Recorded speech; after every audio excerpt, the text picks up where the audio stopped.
just want to add that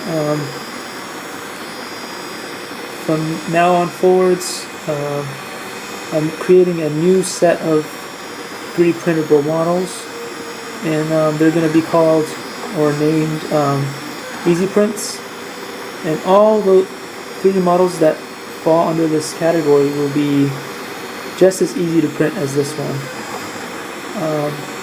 There will be no need for special wraps or supports or anything fancy, and so they'll print out just as well as any of those models that you buy straight out of the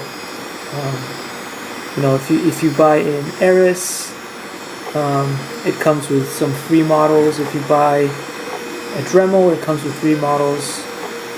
And so basically all my models will be like that. All these easy print models will be like that.